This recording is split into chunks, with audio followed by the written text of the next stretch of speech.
gente bater um papo aqui. Ontem nós já começamos aí a nossa conferência. O Tiago Guedes falou aqui sobre a missão de Deus, né, nas Escrituras do Antigo e no Novo Testamento. E a gente está aqui com esses irmãos, né? Vou deixar eles se apresentarem também. São amigos, são lá da Igreja Batista em Cristo, lá no Barreiro. E a gente vai conhecer um pouco mais deles. O Jonathan acabou de falar sobre missões aqui agora na nossa sala do IBTM. O Rafael daqui a pouco vai falar aqui também com a gente, vai ter um tempo maior, está aqui com os familiares, né? E eu vou deixar eles se apresentarem aí primeiro, aí, você diga seu nome, seu bairro, né? Apresenta a família aí, fique à vontade. Boa noite a todos. Tem que abrir aí. Desculpa. Boa noite a todos. Sou Rafael Lima, né? Estou aqui com minha família, minha esposa Laura, meu filho Benjamin, de 3 anos, e minha filha Paola, de 5 anos. São nossa principal missão aqui hoje, né? E hoje eu estou na Batista em Cristo, né? Como foi informado aqui, nós somos da Batista em Cristo. Lá minha esposa e eu, nós lideramos hoje a junta de missões da nossa igreja. Então nós trabalhamos na área de mobilização missional. É um tempo novo para a gente, porque desde 2018 nós tínhamos saído a missão em campo, missionário mesmo, né? Em outros locais, né? E retornamos, e desde 2022 nós estamos na Batista em Cristo, e agora desde o início desse ano com esse novo desafio, muito mais contextualizado, muito mais no sentido do contexto urbano, mas também gerindo e tratando missões transculturais também. Hoje nós temos um missionário no campo, na Venezuela, uma missionária no campo das vertentes aqui em Minas Gerais, e temos também algumas missões de curto prazo, como no Sertão Mineiro, entre povos quilombolas, ou ali, hoje, onde nós estamos, em Biúca, que são quase ribeirinhos, não chegam a ser ribeirinhos, né, mas que também têm o hábito também de lavoura e pesca também. É isso. Boa noite, meus irmãos, graças e paz. Para quem não me conhece, meu nome é Jonathan. Já sou um pouco conhecido aqui, já, graças a Deus, tenho amizade com o Tiago, com a Carla, com as pessoas aqui, já vai fazer uns 7 a 8 anos, para honra e glória de Deus. Também sou membro da Igreja Batista em Cristo, ao qual sou membro há 9 anos, desde a minha conversão. Converti aos 21, hoje eu estou acho que eu fui com 22, estou errando um pouco os cálculos. Mas estou aqui também junto com a minha esposa está grávida, essa filhinha vem aí para a honra e glória do Senhor Jesus. Inclusive, quem tiver filho menino, educa direito, tá? Pode se casar com a minha filha, já estou avisando. Já avisei esses 3 aí, já. Estou avisando todo mundo aí.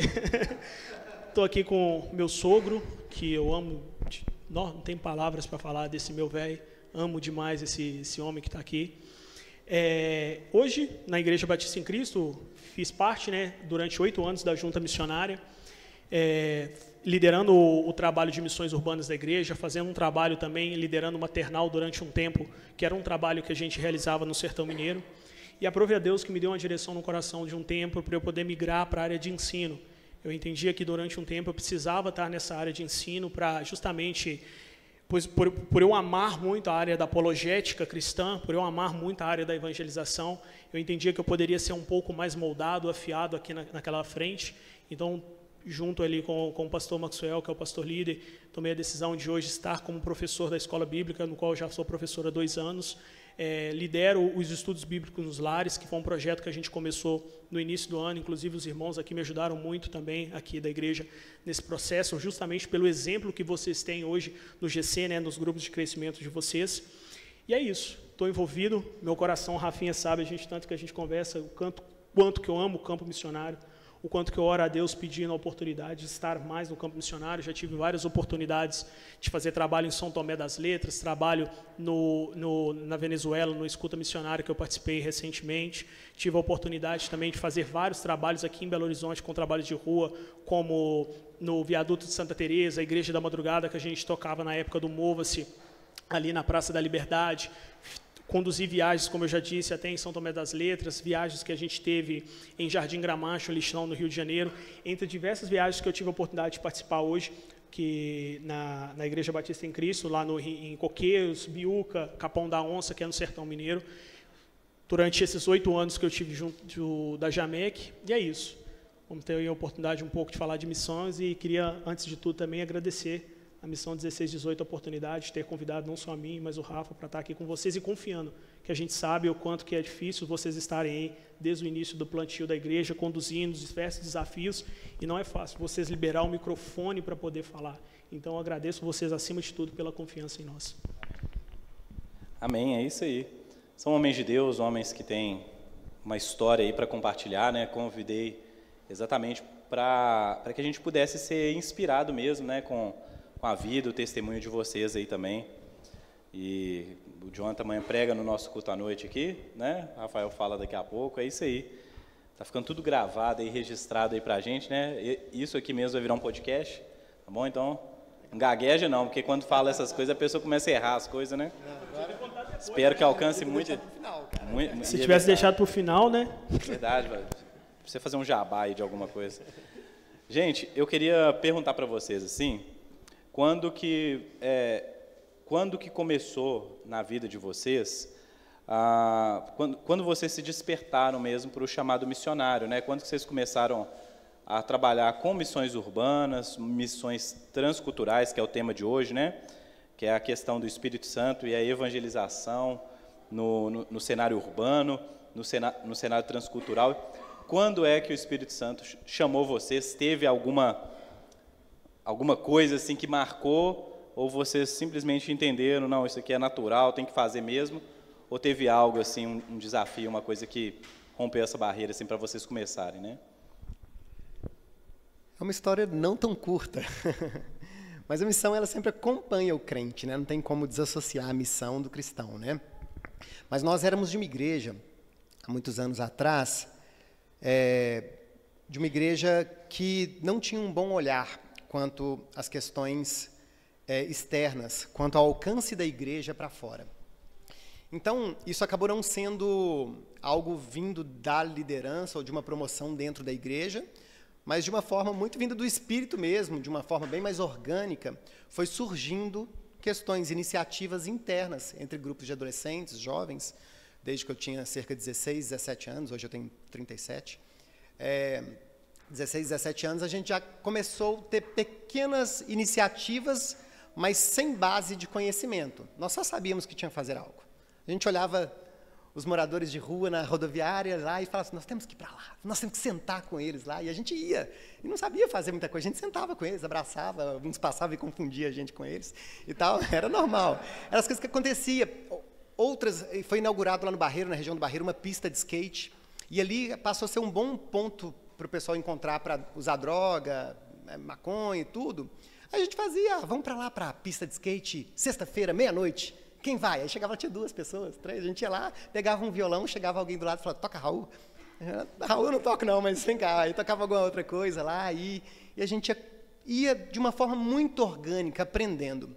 Mas um dia, nessa igreja, onde não tínhamos nenhuma cultura missional, nem de forma intencional, nem de forma dimensional, um dia Deus separa uma mulher, uma missionária, louca de tudo, uma missionária entregue a Jesus, assim, completamente, eu não sei por que ela foi pregar lá na igreja. Nesse dia, essa mulher prega lá na igreja, quando ela termina a pregação, um dos meus pastores, que até hoje é o pastor Velber, está lá na Batista em Cristo, ele fica também impactado com aquela pregação daquela mulher e fala assim, deixa a gente te acompanhar, deixa a gente ver se é verdade isso daí que você está falando, deixa a gente acompanhar uma vez. Ela tinha um trabalho no norte de Minas.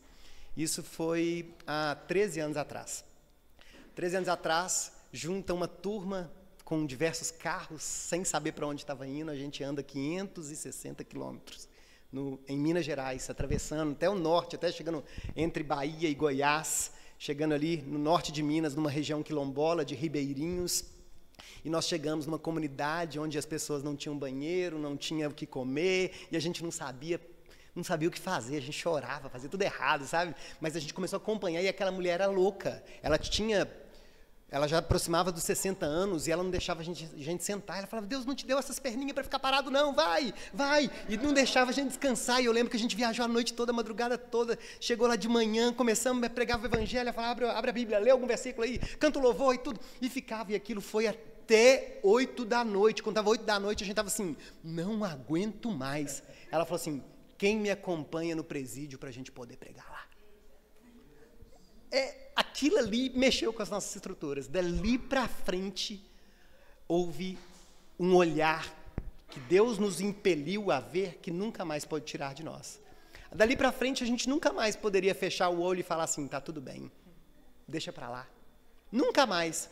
E isso em 2017, na realidade, nós tivemos um grito muito grande, porque já havia 6 anos que nós estávamos indo para essa comunidade, e minha esposa e eu, nós entramos numa crise muito grande, que é quem vai ficar nessa comunidade?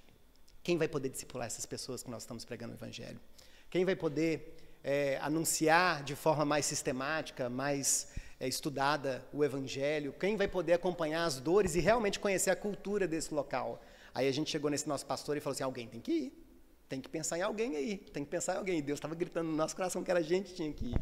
E em 2018 nós deixamos, foi então quando nós deixamos nossos empregos, deixamos as nossas vidas e mudamos para esse local onde tivemos ali uma história incrível ali, onde aconteceu tantas coisas. Após isso, nós tivemos também uma oportunidade, Deus também nos impeliu para ir para a Europa, nós fomos para a Inglaterra também em missões, passamos um tempo também em missões da Inglaterra, onde nós conhecemos o outro lado da moeda, saímos de um lugar super pobre para um lugar rico e com culturas totalmente diferentes, mas nós vimos o mesmo Espírito, trabalhando as pessoas e mostrando que a glória de Deus precisa ser revelada a todos os povos, todas as línguas, em todas as nações. Então, essa é um pedacinho dessa jornada aí. Um pedacinho, hein? Um pedacinho. Jonathan, como é que foi? Vocês têm que tomar cuidado com o Rafinha e comigo, que nós somos muito prolixos. Inclusive, os dois, quando começam a conversar, literalmente é um podcast. Teve um dia que nós estávamos numa reunião recente aí, isolou os dois no canto, tinha 15 pessoas, só os dois no canto conversando. Então, cuidado, corte a gente. Mas, quando que isso aconteceu? A partir, acho que 30 segundos depois que eu saí do batismo. Como eu disse, eu não vim de um berço evangélico, eu não tive a oportunidade, eu vim do catolicismo, e eu tenho uma história um pouco complexa, não cabe ela aqui agora, e eu sempre tive uma relação muito conturbada com os meus familiares. E eu sempre tinha na minha cabeça o seguinte, quando eu perdoar a minha mãe, eu vou me batizar, quando eu perdoar a minha mãe, eu vou me batizar, eu tinha essa ideia. Entretanto, eu lembro até hoje, foi quando o filme da Marvel, Guerra Civil, saiu, eu estava indo para o cinema e tinha uma evangelista na faculdade, falando comigo de Cristo, falando comigo de Cristo. Aconteceu uma situação que, de uma sexta-feira para uma segunda-feira, eu me transformei. O Espírito Santo realmente veio ao meu coração, me transformou, e isso foi na sexta-feira, 29 de maio de 2016, no dia 12 de junho eu já estava batizando. E eu já estava batizando com esse fervor. Eu gosto muito de usar um exemplo, que é um exemplo que, apesar da pessoa que criou essa teoria, que foi o Lenin, o comunista, é a teoria da curvatura da vara. Que quando você está num extremo, quando você solta a vara, ela vai automaticamente para outro extremo. E eu era aquele extremo pecador, um ordinário, assim, vamos se dizer, totalmente depravado. E quando alcançado pelo Espírito Santo, eu totalmente fui para o outro lado. O Guedes falou até justamente sobre isso, né? Ontem aqui, ele falou que depois da conversão dele, 3 dias depois, ele já estava gritando, correndo, indo, evangelizando, e eu fui assim. Então, eu já entendi esse despertar, já saí comprando livros, já caí entendendo. Na ocasião, eu estava cursando a minha segunda graduação, eu sou formado em contabilidade, eu estava cursando a minha segunda graduação, que era a licenciatura em matemática. Eu saí da faculdade, tranquei ela justamente para ler a Bíblia, porque eu entendia que como que eu ia falar de um Cristo que eu não conhecia? Eu não sabia que os 4 evangelhos falavam da mesma coisa, que eram visões diferentes. Eu achava que era livro ali em continuidade. Então, eu precisava entender. Na época, eu comprei a minha Thompson, parcelei 10 vezes junto com as canetas, justamente para eu ler. E tive uma sede. E quando... Eu gosto muito dessa passagem, e quando eu tive aquela sede, eu bebi daquela água, eu tive a necessidade de falar. Literalmente, eu sempre falo que aquela pessoa que nunca teve oportunidade de participar de uma conferência assim de missões ou participar de uma coisa, lê João 4. João 4 é o melhor exemplo de missão. Ali Cristo prega para a mulher samaritana, ela entende e sai correndo, igual o Rafinha falou aqui, e quer falar. e quer falar com as outras pessoas. Então, comigo aconteceu dessa forma. Então, eu rapidamente já me vi, vamos dizer, amalgamado ali, abraçado, emaranhado naquelas coisas. Abraçado no campo missionário, orando. Em Cristo, antigamente, tinha um mural com um mapa que cada um podia botar uma cruzinha para orar. Sempre orei pela Inglaterra e pela Coreia do Norte e pelo nosso país mesmo, como campo missionário, orando, pedindo que Deus restaurasse o berço, que era o berço da reforma ali da Inglaterra, com grandes homens que surgiram ali, principalmente do puritanismo. Orava pela Coreia do Norte como um campo missionário para mim, e orava muito pelo meu país, porque eu tinha que orar pelo meu país. E, além disso, orava para ficar sozinho. Na época, eu entendia que eu era celibato. Fiquei com essa oração durante 4 anos. Até que, no campo missionário, na Pedreira Prado Lopes, num trabalho do Guedes aqui, uma irmã em oração contrária, chamada Carolina Pinheiro Pires, veio em oração contrária e veio como conquistando aqui o coração endurecido do varão aqui. E aí foi quando tive a oportunidade de me casar, a Carol também sempre envolvida, e a gente sempre buscando. Inclusive, tem uma luta hoje, eu sempre confesso ela para o Rafinha, que é o fato de eu ser uma pessoa, estava conversando com os irmãos ali, ser uma pessoa, apesar de não gostar do termo bivocacionado, porque eu não entendo que o cristão tem 2 vocações, ele tem uma. Apesar de não ser uma pessoa que hoje pode estar em tempo integral, pode estar servindo a igreja, sou uma pessoa que busco a todo momento falar de missões. Eu vi no Uber agora, o André, que era o motorista do Uber, meu filho, ouviu falar de Jesus. No meu trabalho, eu falo de Cristo, sempre busco dar o meu testemunho. Então, Tiago, respondendo a pergunta, desde o momento da minha conversão, desde o momento que eu entendi aí o que eu era, o total depravado que eu era, eu precisei falar, cara, todo mundo na mesma situação que eu. Então, desde o início, eu sempre busquei esse chamado, vamos dizer, alimentar e dar continuidade nesse chamado missionário. E você tem, assim, uma história aí que você lembra dessas evangelização, seja aqui na cidade mesmo, ou lá no campo, uma história, uma pessoa que ouviu e falou assim, não, cara, eu entendi o evangelho. Você lembra aí, vocês lembram de cabeça, assim, uma experiência que vocês viveram de fé, de falar, cara, Deus me trouxe aqui e agora tem uma pessoa escutando o evangelho. Vocês têm uma história assim para compartilhar? Uma só, para a gente... Eu tenho um rapaz que trabalhava comigo, foi logo no início da minha conversão. Como eu disse, quando a pessoa converte, ela vai totalmente para o outro lado e... O recém-convertido, de certa forma, ele chega a ser chato, porque ele só quer falar. E a gente tem que ter até um certo cuidado, né? Mas a gente entende que é o primeiro amor. Quando você entende o primeiro amor, você é aquela chama que arde, é como o Jeremias disse, você tem um fogo cerrado no meu peito, que não dá descanso. Eu tinha um amigo, que é o Gustavo Cruz. Irmãos, esse irmão, se vai estar gravado, né? Vou mandar para ele. Esse irmão, ele era tão avacalhado, que na Copa do Mundo de 2014 no Brasil, ele tem um estereotipo bem europeu, assim, parecido com o Rafinha, assim, bem nórdico, sabe? Mas um chassi maior. Qualquer um. E aí o que acontece? Ele decorou uma música em italiano, da Laura Pausini, e ele recitava essa música no meio da rua para se fazer de italiano para conquistar as mulheres. Era o Gustavo. Esse foi um dos meus primeiros campos missionários. E eu lembro que naquela época, com as minhas raízes pentecostais, morei ali 12 anos debaixo de uma Deus é amor, eu comecei a acordar na madrugada e orar pela vida dele, e todos os dias pregando o evangelho, falando de total depravação. Logo de cara, um dos meus primeiros livros que eu li foram os 3 primeiros livros que eu li na minha conversão, foi John Owen, A Mortificação do Pecado, o Pulquetar da Pleno Avivamento, do Leonardo Ravenhill, e Os Heróis da Fé. Eu sempre comecei a falar com ele, cara, você não tem noção de quem que você é.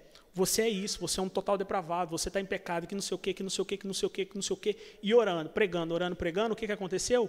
Um dia, uma irmã deu um testemunho para esse irmão. Qual que foi o testemunho que essa irmã deu para esse irmão? Ele deu em cima da menina, e a menina falou, você nem crente é, com nós não vai existir nada. Ele chegou totalmente acabado no trabalho no outro dia, ele falou assim, nenhuma mulher nunca me cortou, nunca me deu fora. Eu falei, sua irmã, graças a Deus que você deu esse testemunho, agradecendo a Deus pela vida da Thalita, que hoje é a esposa dele.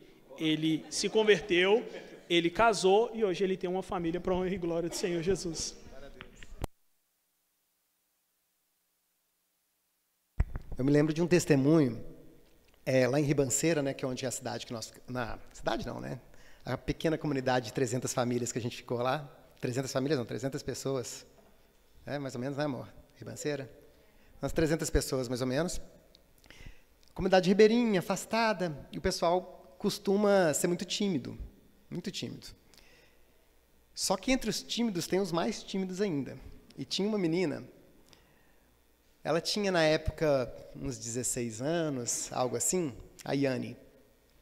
E ela tinha um cabelão coracoladinho, assim, bem bonito, só que ela jogava assim para frente e tampava o rosto dela todo, de tão tímida que ela era. Então, você, quando conversava com a Yane, você não via a Yane, ela se tampava. E eu lembro que naquela época a Laura dava aula de inglês lá para os adolescentes, eu dava aula de violão, que eram 2 estratégias que a gente fazia, para tentar envolver ali os adolescentes e tal, fazer um trabalho social ao mesmo tempo que a gente estava pregando o evangelho.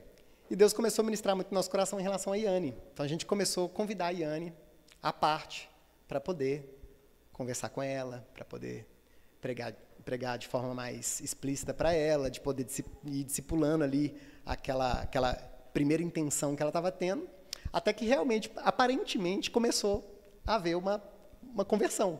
Só que era tão difícil de identificar essa conversão, porque ela era muito tímida. Ela continuava muito tímida. E o nosso trabalho lá ficou muito assim, a gente ficou com muito fogo no coração em relação ao que estava acontecendo na vida dela, mas o nosso tempo lá encerrou. Quando nós saímos de lá, aprove Deus colocar um outro missionário lá, foi até uma história muito bonita, e esse missionário está lá ainda, até hoje, né, um missionário venezuelano, Diego Ruiz, nosso amigo, e ele continuou pela obra do Espírito Santo esse mesmo trabalho que a gente iniciou com ela. E hoje a gente pode falar que a Yane, ela é a missionária autóctona, que hoje ela prega o evangelho lá, e ela não só faz isso, ela saiu para a Bolívia esse ano, no começo do ano, para pregar o evangelho na Bolívia, e assim, aquela menina, tímida de tudo, hoje ela joga o cabelo para trás, olha nos olhos e conversa. Então isso é um testemunho de... Amém, glória a Deus.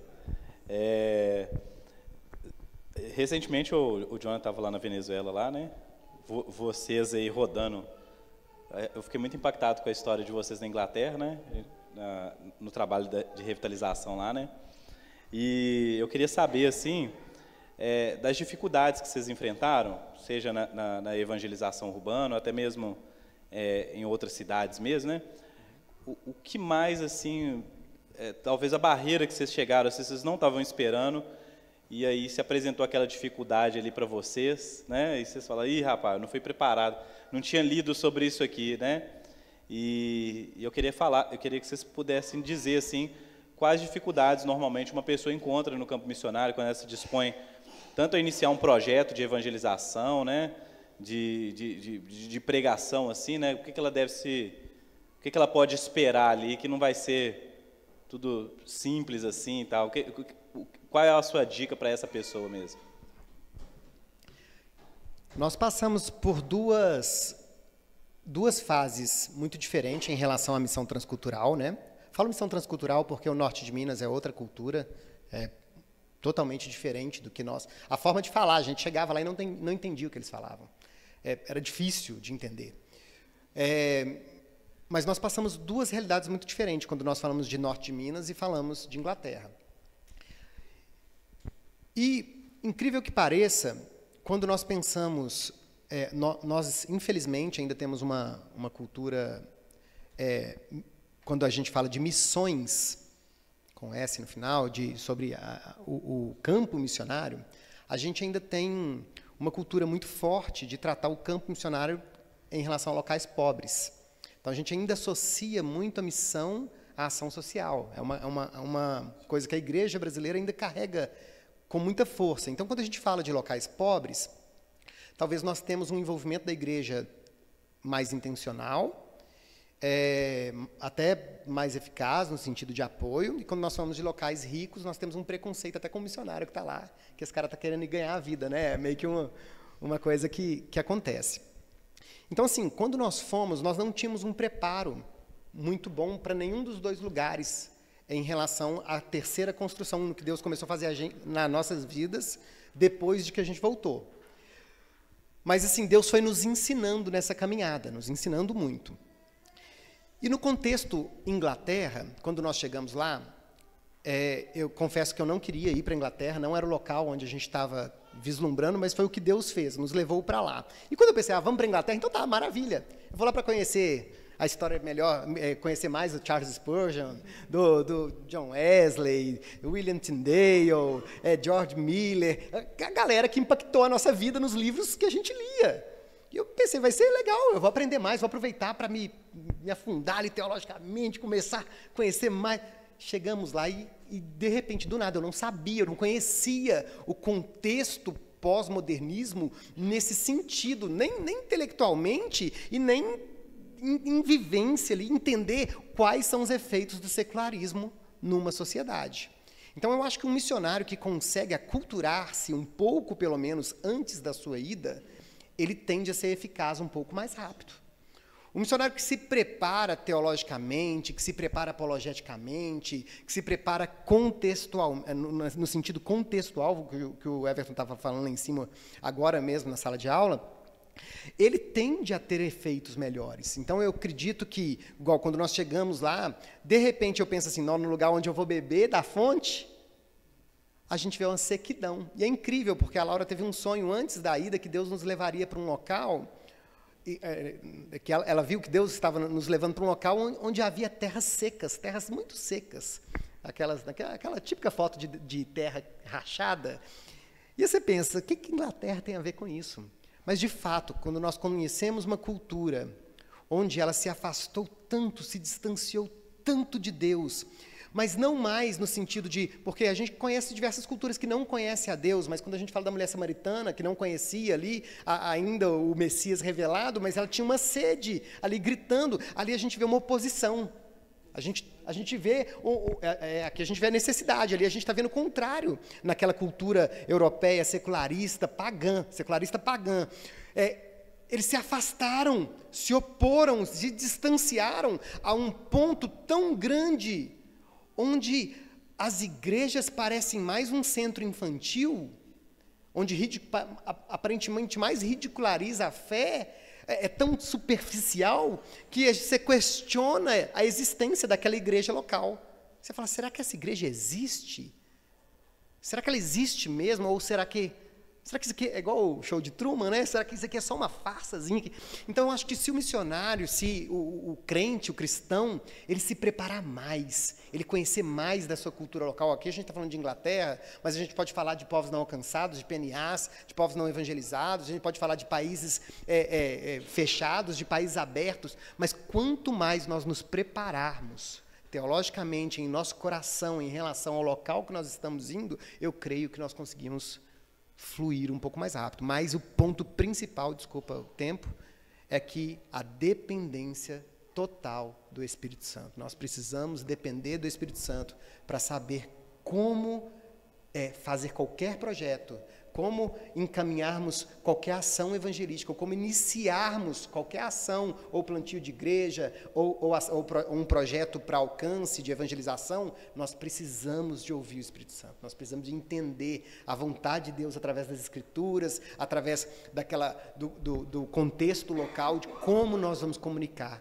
essa mensagem de forma eficaz. Deixa eu só emendar uma outra coisa assim. Como a pessoa pode se preparar? Livro, faculdade... Você acha que é um curso? Você acha que a pessoa realmente vai lá para o norte de Minas, ou então ela vai iniciar um projeto de evangelização na faculdade? É um curso? O que é que a pessoa pode fazer para estar mais preparada, né?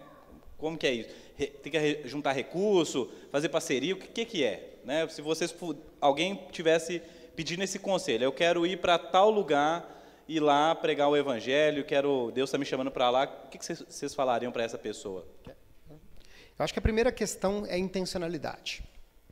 O cristão, com o intuito de ir, aquele cristão chamado para ele precisa ser intencional na sua vida. A missão não é por acaso, a missão transcultural, tá? Ela não é por acaso, ela não acontece, porque Deus te sorteou entre meios de muitos e agora vai para lá e você pega... Existe uma intencionalidade que nós não podemos abandonar na nossa caminhada. E em todas as esferas da nossa vida. Nós chegamos a um ponto onde eu não pensava mais nos recursos para a nossa família como bem-estar para a nossa família. Eu pensava que todo recurso que tinha que entrar na nossa família, ele precisava servir a essa missão no qual Deus estava colocando em nosso coração. Quando você pega, pensando de forma teológica, eu penso que não existe lugar melhor para preparar uma pessoa do que a igreja local. A igreja local é o melhor lugar para preparar uma pessoa. É óbvio que nós temos igrejas não saudáveis e igrejas saudáveis, né? Então, quando a gente trata de igreja saudável, eu acho que vale muito, muito aproximar-se da liderança, aproximar-se dos pastores, dos líderes e propor já trabalhos externos à comunidade para que essa igreja se revele bem a essa comunidade. Isso é o melhor treinamento. Para mim, não tem treinamento melhor do que isso, a pessoa se expor dentro da sua comunidade de fé, onde ela tem uma proteção, ela sabe que se der qualquer coisa errada, ela tem um apoio, ela tem ajuda, ela sabe que na hora que ela falhar de alguma forma, tem alguém para corrigi-la, para instruí-la, para falar assim ou não, pega esse livro aqui, lê esse livro, faz esse curso. Isso é o primeiro ponto. Eu acho que, depois da intencionalidade, né, a gente precisa dessa questão. Eu acho que a igreja local ela é um ponto insubstituível para a preparação do crente. E, por fim, eu creio que tem que ter uma sede no nosso coração de buscar o conhecimento. Aí vai todas as formas. Livro, para mim, é maravilhoso. O livro é um lugar muito certeiro. Mas nós temos hoje, bons cursos mobilizadores, como Perspectivas, nós temos hoje a Missão Via, que nós estamos aproximando, que eles têm muitas ferramentas onde mune esse possível missionário para se chegar mais preparado no campo. Temos agências também, mas eu sou mais do lado de que a igreja ela é mais eficaz que a agência. A igreja local ela é mais eficaz que a agência. Mas eu sei que também, na hora que a gente fala, vou entrar no mundo muçulmano, como que nós saberemos todos os caminhos para entrar nesse mundo muçulmano? Vamos para aqueles que se especializam, vamos trazer eles para próximo da igreja local. São, eu acho que as formas mais básicas, assim, basilares, né, para a gente se preparar. Vou responder as duas perguntas assim já de forma sequencial. A primeira pergunta que você fez foi muito da questão dos desafios no campo missionário. O Rafinha foi muito cirúrgico na resposta dele para mim. E por que foi cirúrgico? Estava dando uma aula agora lá na sala e a gente falando muito sobre Atos 17. Atos 17. Se a gente não entender o contexto cultural ao qual o evangelho está sendo pregado, a gente não vai ter uma efetividade. Lembrando que ter efetividade não diz respeito a nós convertermos a pessoa. Toda conversão é através do Espírito Santo. É o Espírito Santo que converte a pessoa. Eu sou só um instrumento. Rafinha deu um exemplo aqui, por exemplo, a missão, não sei o quê, combater a pobreza, dar comida. Por que missão virou uma ideia de dar comida às pessoas? Por que evangelismo virou a ideia só do sopão? Porque a nossa cultura, a nossa teologia praticamente é formada assim. Nós devemos nos lembrar o quê? Que nosso país é um país de matriz cristã católica romana, que nós temos uma teologia que veio na América Latina de uma forma muito forte, que foi a teologia da libertação, que é a ideia de libertar os pobres e oprimidos, que acabou até reverberando depois numa teologia da missão integral, que é um braço dessa teologia no campo evangélico, e que a ideia é só justiça social. Então, por quê? Estou entendendo o meu contexto. O meu contexto ele é esse. O meu contexto é só de alimentar o pobre. E uma coisa que não é no Brasil. O Rafa deu o exemplo, né? Aqui justamente do que uma ideia que ele tinha anteriormente da Inglaterra e que ele foi e mudou. Quando eu tive a oportunidade de ir para a Venezuela, o que todo mundo pensa? A Venezuela é um país onde as pessoas passam fome, onde as pessoas comem cachorro e etc e tal. Não é assim. A Venezuela, sim, possui um grande problema econômico. Foi quando eu tive a oportunidade de estudar e entender. Mas quando você chega lá, o que era o principal problema que eu, Jonathan, tive? A ideia de militarização do país.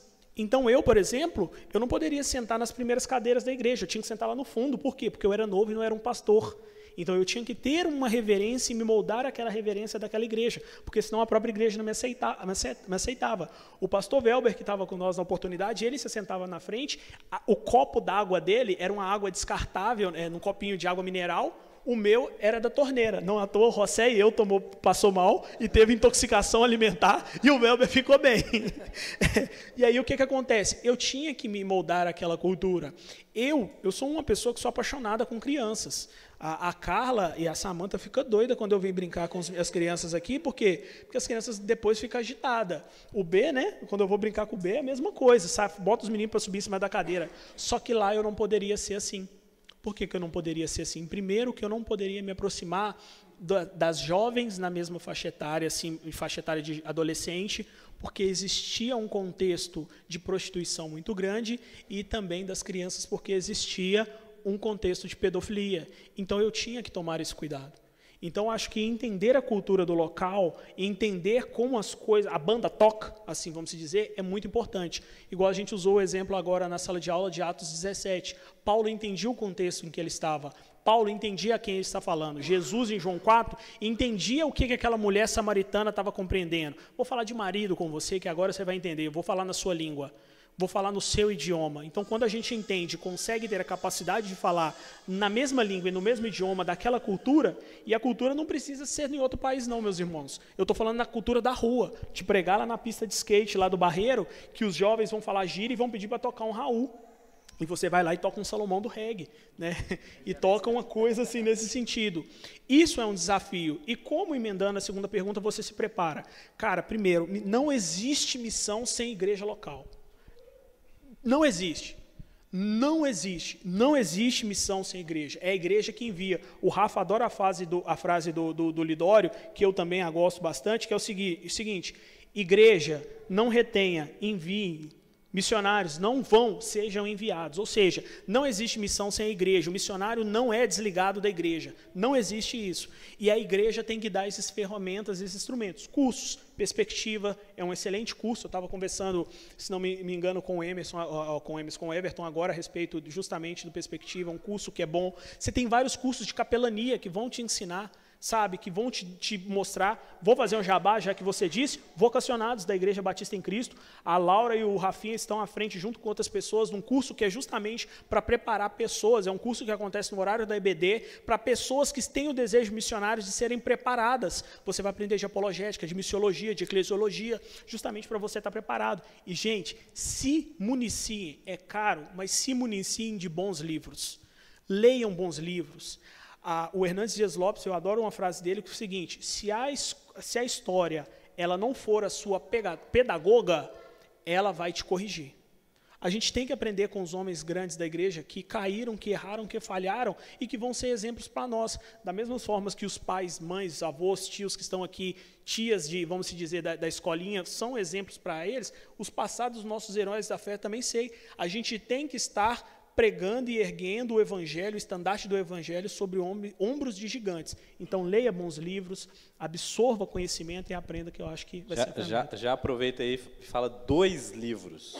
2 livros? 2 livros. O primeiro que eu sempre indico, Qual a Missão da Igreja, de Greg Gilbert e Kevin DeYoung. É um livro que trata a respeito da explicação da grande comissão, para a gente entender o que é a grande comissão, e fala muito quebrando a ideia de justiça social, tá?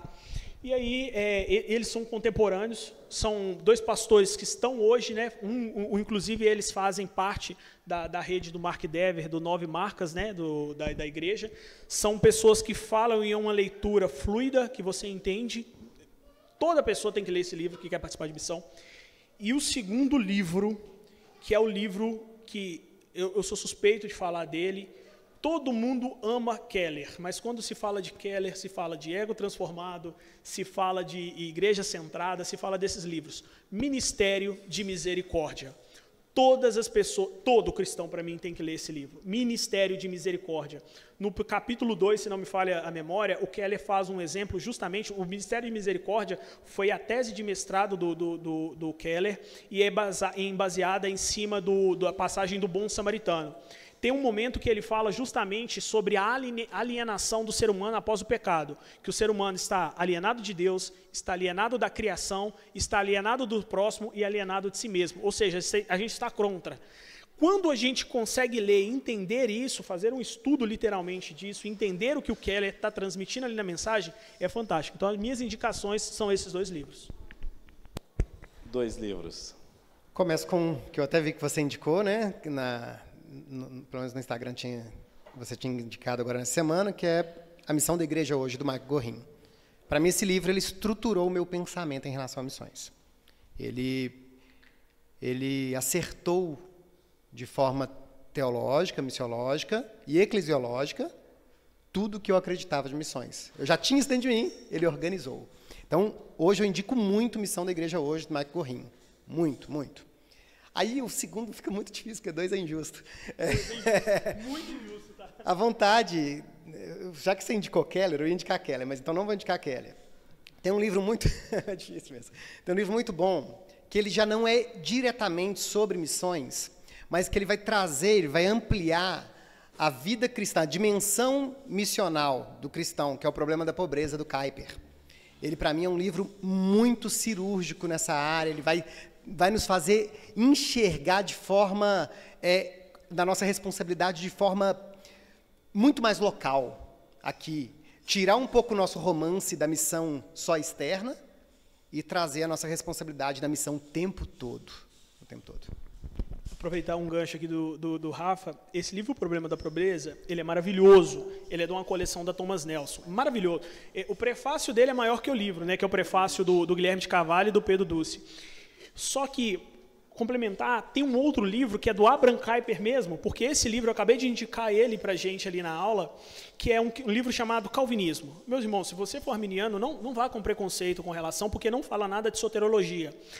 Quem não sabe, Kuyper, ele foi um pastor neocalvinista ali na Holanda, né? E depois ele se tornou o primeiro-ministro da Holanda.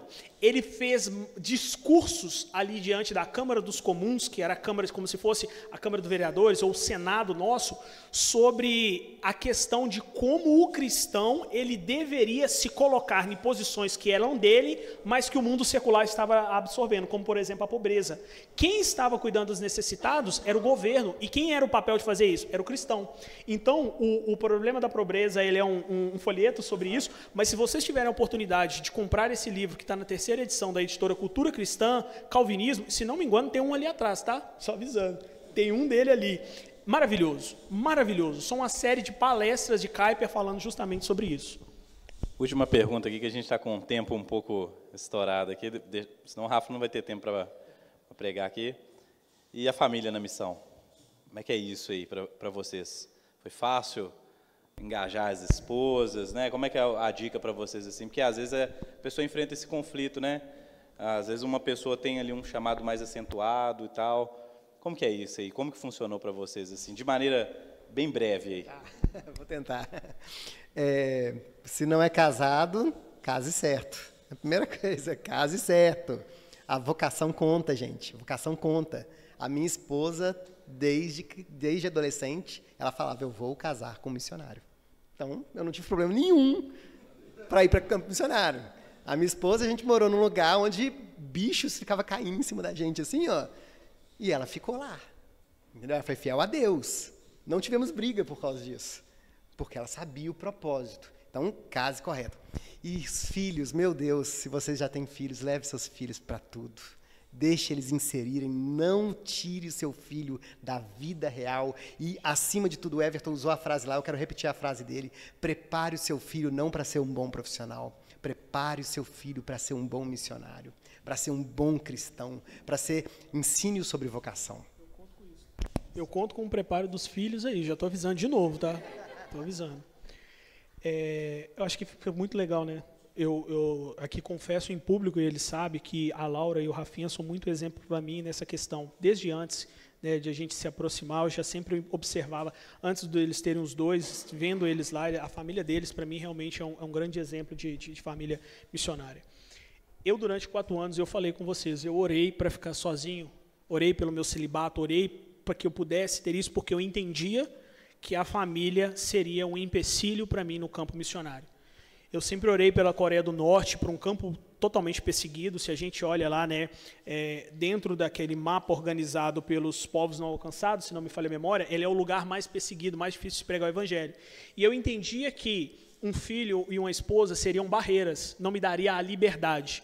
Errado estava eu, porque, como disse Lutero, quem diria que 1 ano de casamento seria muito mais proveitoso do que 10 anos de magistério, quando disse Lutero ao se casar com Catarina Vambora. O casamento, para mim, ele é um fator de purificação e de santificação. Eu louvo a Deus, agradeço a Deus pela a vida da minha esposa. A gente tem diversas brigas, no sentido, brigas não pejorativas, mas justamente com relação a isso, sobre o campo, oração. Eu sou um cara que busco muito fervor de estudo, eu gosto muito dos estudos. Às vezes eu tenho a TDAH diagnosticada, às vezes eu tomo a minha Ritalina, meu Red Bull e meu café puro, coloco 30, 40 livros ali, ó, e vou estudando. Boto um fone com música clássica e falo assim, me deixa quietinho aqui. E, às vezes, a Carol, ela tem até uma memória muito melhor do que a minha, mas eu vejo e tento a gente impulsionar ao outro nesse sentido de estar sempre disponível para a igreja local, servir a igreja local. O Tiaguinho e o Emerson brincaram comigo, na hora que eu cheguei lá, eu já cheguei, já quero varrer a sala de aula, já quero colocar as coisas disponíveis. Por quê? Porque eu quero servir a minha igreja. E eu glorifico a Deus porque eu tenho uma esposa que é assim. E se realmente eu tivesse me casado errado, acordar, hoje eu moro a 35 quilômetros de distância da minha igreja. Eu moro atrás do Minas Shopping, minha igreja no Barreiro. Se ela não tivesse esse mesmo coração, levantar às 5 horas da manhã, 5:30 da manhã, para fazer um café, tomar um café juntos e ir para a igreja para eu poder dar aula, seria difícil. Abandonar um ao outro, como aconteceu já em viagens para o sertão, ela indo sozinha ou indo sozinho, seria difícil. Então, realmente, case-se certo. E case. Case, porque o chamado de celibato não é para qualquer um, não, tá? Gente, obrigado. Esse negócio de celibato, a gente ainda conversando outro dia, cadê o Emerson aí? Tá? Olha, celibato, né? Os caras celibatam até encontrar, né? Os caras celibatários até encontrar. Gente, bom demais conversar com vocês aqui. Pena que a gente não está com o tempo um pouco apertado aqui, mas como é bom ouvir as histórias, tenho certeza assim, que vocês têm muito mais para compartilhar. Espero você que escutou aí essa conversa, né? São pessoas comuns, algumas nem tanto, né? Mas Deus tem chamado o povo dele para viver essas experiências tão maravilhosas.